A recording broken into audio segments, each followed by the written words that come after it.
안녕하세요. 힐링마스터 태공입니다.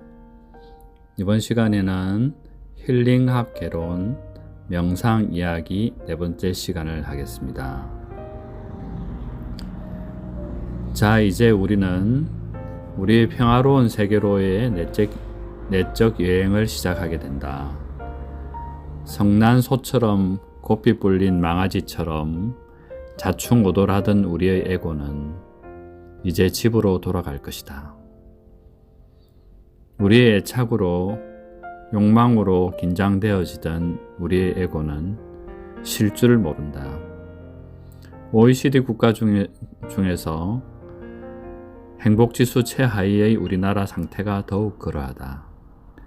끊임없는 외세의 압력과 부족한 자원은 현 시대의 한반도에 사는 이들에게 과도한 경쟁심과 스트레스, 생존의 두려움을 갖게 하였는데 이것의 결과는 육체적, 정신적 고통과 통증으로 도출되었다. 그래서 우리는 이러한 긴장과 스트레스를 조절해야 하는 필요가 생기는 것인데 그 방법 중에 하나가 이완법이라고 할 수 있다. 저번 시간에 우리는 일단 외부적인 상황을 놓아두고 내면으로 에너지를 돌이키는 작업을 하였다. 그런데 끊임없이 이어지는 생각과 고민, 걱정들은 잘 멈춰지지 않고 우리를 지배하고 긴장시키고 구속하게 되는데 이때 많은 고통들이 따라오게 된다. 이럴 때는 먼저 몸의 힘을 빼야 한다. 정신적인 긴장은 몸의 경직을 가져오게 되는데 이 몸의 경직이 다시 정신적인 경직으로 유도된다. 몸과 마음은 거의 하나라서 좀 어려운 주제로 말하면 세상은 정신인지 물질인지이다. 한의학을 비롯한 동의학에 보면 장부학설이라는 게 있는데 이건 우리의 인체 장기의 상태에 따라 우리의 감정 변화가 생긴다는 것인데 예를 들어 간에 문제가 생기면 화가 많이 생긴다는 것이다. 몸도 마음을 조절함으로써 조절되는데 반대로 마음도 몸을 조절해서 조절될 때가 많다. 인체의 자율신경계는 교감신경과 부교감신경으로 나뉘는데 교감신경은 인체를 긴장시키고 부교감신경은 이완시키는데 긴장이 계속 이어지면 교감신경이 너무 강해져서 이완을 하려고 해도 되지 않는 상황이 오게 된다. 그래서 몸을 이완시키려고 해도 잠을 자려고 해도 되지 않는다. 물론 한 번에 마음이 부드러워지면 몸은 따라서 이완이 되는데 심각한 경우에는 잘 되지 않는다. 이때에는 몸을 먼저 이완하는 게 좋은데 간단한 체조나 운동, 산책 등도 좋으며 심한 경우에는 마사지나 지압 등의 휴식치료를 받는 것도 좋다. 스스로 할 수 있는 것은 스스로 몸에 힘을 빼는 연습을 하는 것이다. 방법은 어렵지 않은데 숙달이 되지 않으면 쉽지 않기도 하다. 자, 우선 자신이 앉은 자리에서 몸을 이완한다. 누워서 해도 괜찮다. 심호흡을 한두 번 하는 것도 좋다. 그리고 자신의 몸을 바라본다.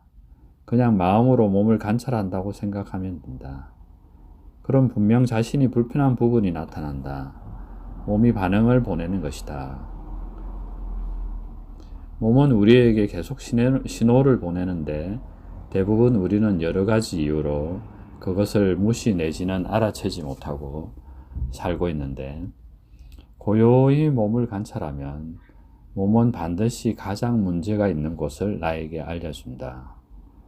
아마도 요즘 사람들은 정신적으로 힘든 사람들은 머리나 목 쪽일 것이고 사무적인 일을 많이 한 사람들은 목과 어깨이고 여자들은 허리와 골반, 다리 부종도 심하다. 어디든 상관없다. 일단 머리라고 생각해보자.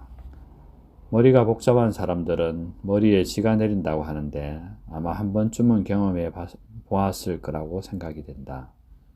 그럼 머리의 통증이 있는 부분으로 마음을 보낸다. 이 머리가 왜 아픈지를 생각해보고 개선하는 것도 필요하다. 일단 머리에 관심을 가지고 아픈 부위에 힘을 뺀다고 생각하라. 긴장되는 에너지에 힘을 빼서 약간 내린다고 생각하는데 어깨에 힘을 빼듯이 툭 힘을 빼는 것이다. 잘 안 된다고 화내거나 포기하지 말고 계속 힘을 빼도록 해보자. 우리가 몸이 긴장될 때 짜증이나 심지어는 분노가 발생되는데 그건 몸이 자기 마음대로 되지 않기 때문인데 이때 화를 내지 말고 오히려 그 상황을 받아들이고 힘을 빼서 이완시켜야 한다. 이것은 많은 변화를 가져오는데 고통을 그냥 당하는 거고 그하고 몸을 이완해서 자신을 변화시키는 것하고는 자, 여기서 우리는 아주 중요한 원리를 이해해야 한다. 우리가 앞으로 어떤 기법들을 공부한다고 하더라도 모든 상황을 고요히 관찰해야 한다는 것이다. 이렇게 고요히 관찰함으로써 의식은 각성이 된다. 깨어난다. 문득 차원의 변화를 경험하게 된다. 말로 표현할 수 없는 지복의 상태에 이르게 된다. 한번 해보시고 안 된다면 잘 될 때까지. 다음에는 다른 이완 명상법들을 살펴볼까 합니다. 감사합니다. 오늘 이 정도 하겠습니다.